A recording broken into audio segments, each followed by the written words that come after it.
In the 1970s and 80s, the political philosophy of neoliberalism entered the hallways of political power. With the election of Margaret Thatcher in the UK and Ronald Reagan in the US, an agenda of privatization began, where state services were transformed into private companies. Economists Milton Friedman and Frederick Hayek had long argued that these services should be privatized, and that many aspects of our lives should be turned into a free market. Soon the philosophy started to influence the legal system.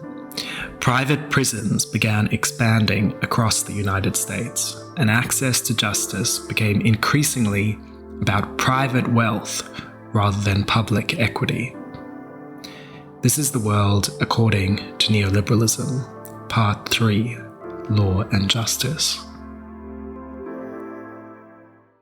In his book The Neoliberal State, Raymond Plant lays out how neoliberal economists typically understand the role of law in society.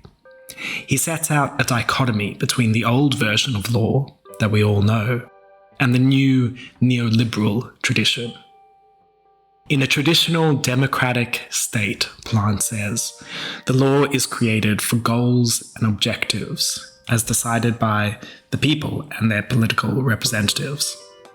We elect people on the basis that they will advance these goals in our interests.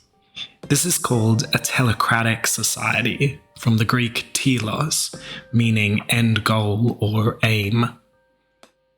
In a neoliberal state, by contrast, the law is not designed to serve or achieve any goals at all.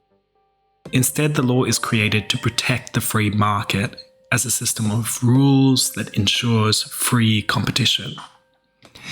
This is called a Nomocratic Society, or a society of rules.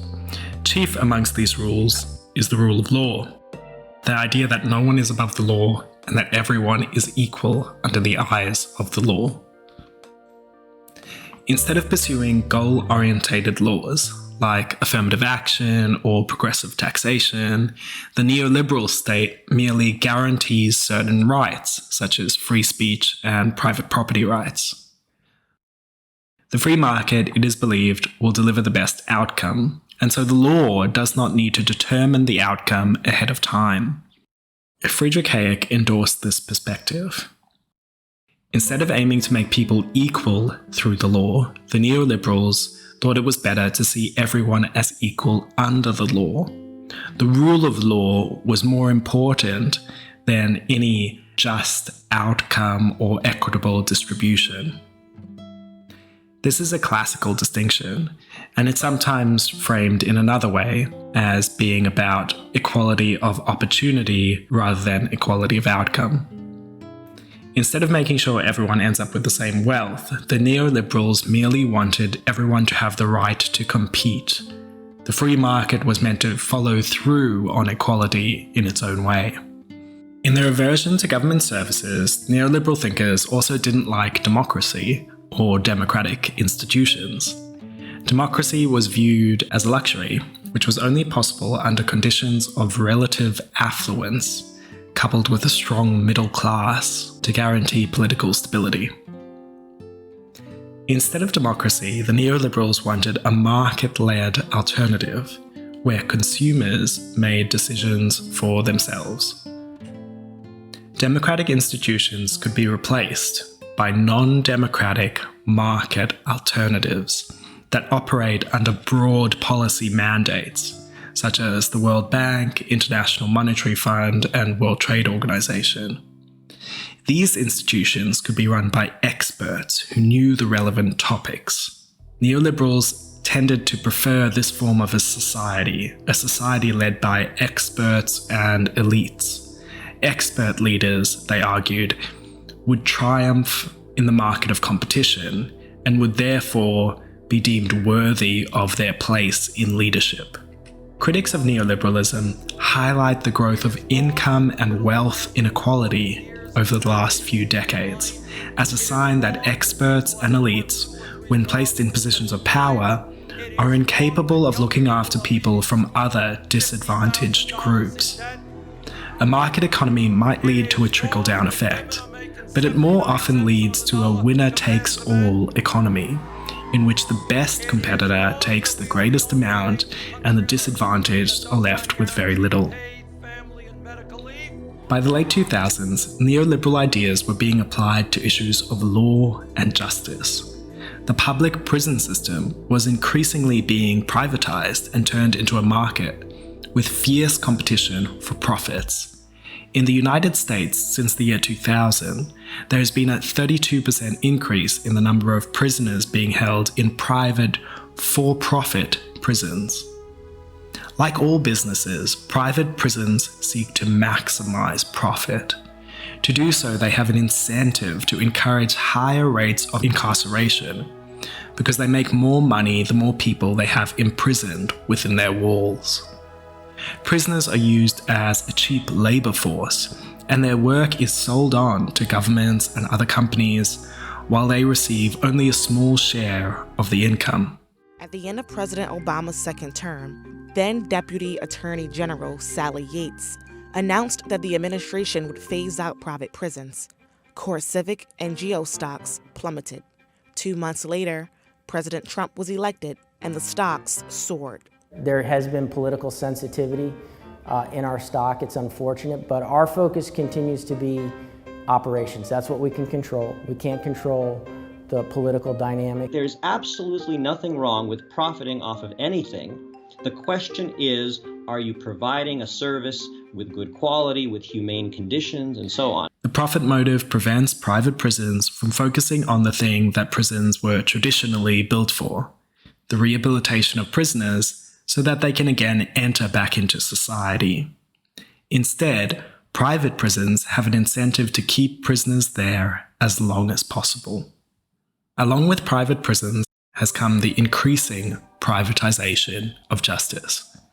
When access to the law, to lawyers, and good representation costs money, then those with the most money have the most justice. This moves away from the traditional view of justice as the correct or moral outcome, regardless of the circumstance of the person accused of a crime or sued for a wrongdoing. The problem with privatizing justice is most evident when people need to learn and understand the law they are being subjected to, cannot afford to do so.